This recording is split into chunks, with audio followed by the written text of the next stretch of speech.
if you read in something like a piece of literature from the past, sodomite, you say, oh, just an inhabitant of Sodom. You wouldn't understand what they're saying.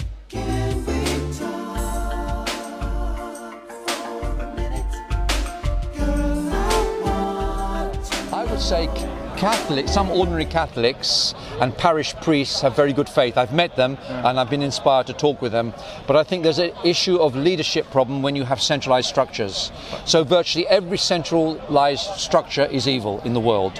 The more you centralize power and money and prestige, the more problem you have with a kind of incubated evil. And it's universal to any organization. I mean, it's funny, I was thinking, as much as we've had the problem of paedophilia in the Catholic Church, there was also child abuse in Premier League, or the FA, everywhere, rather, and football schools, coaching academies, anywhere where you have that triangular, very few people at the top. A few people at the top with a lot of power and no reporting structure. Yeah, it's a toxic and then when the problem is the real issue is when problems are not solved, they just push them under the carpet, and then they get worse, and you have a whole culture that is corrupt, and then finally it breaks out like a rotten tree where the bark drops off and the whole tree's rotten and about to fall down. So that's the situation recently, I think, with Cardinal Pell and that situation, that it's really they got away with it for so long that they have no power to resist it anymore. And it's a pity that the Catholics don't get married. The Catholic priests should get married.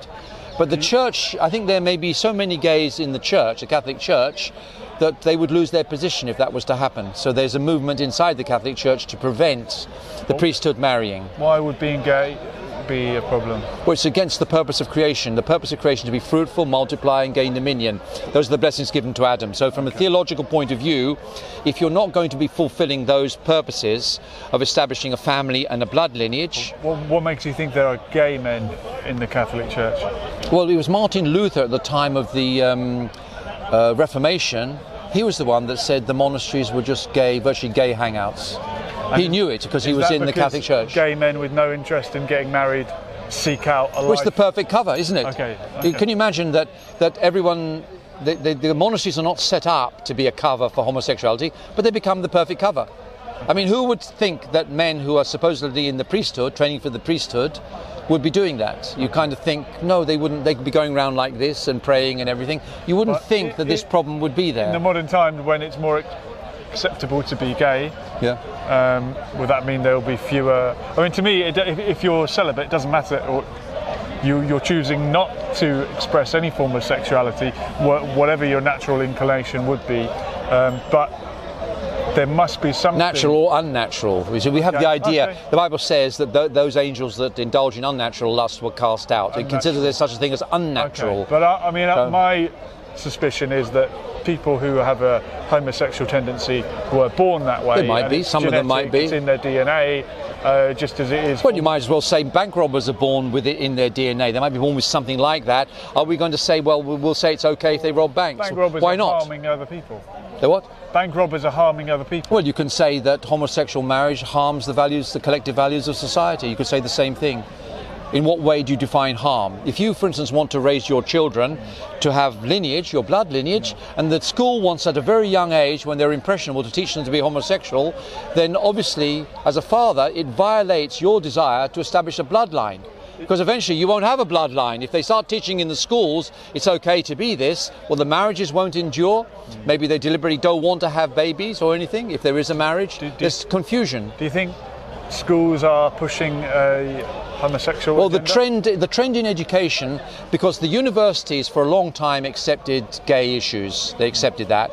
So it looks as though Satan is trying to claim first the universities, then the secondary schools, and now he wants to claim the primary schools. So we're in the last days now. And the proof of that is that, have you heard of a thing called the Shorter Oxford Dictionary? No. It's about that thick. It's a massive dictionary. Okay.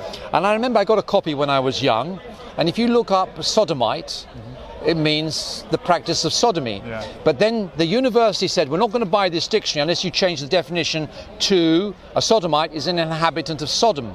Okay. So they did.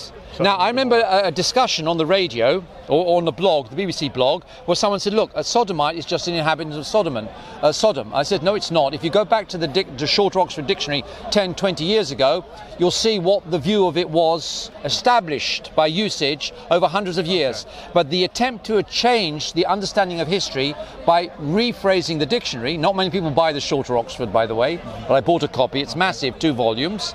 And there was an attempt to change the public historical perception of the term sodomite. So if you read in something like a piece of literature from the past, sodomite, you say, oh, just an inhabitant of Sodom.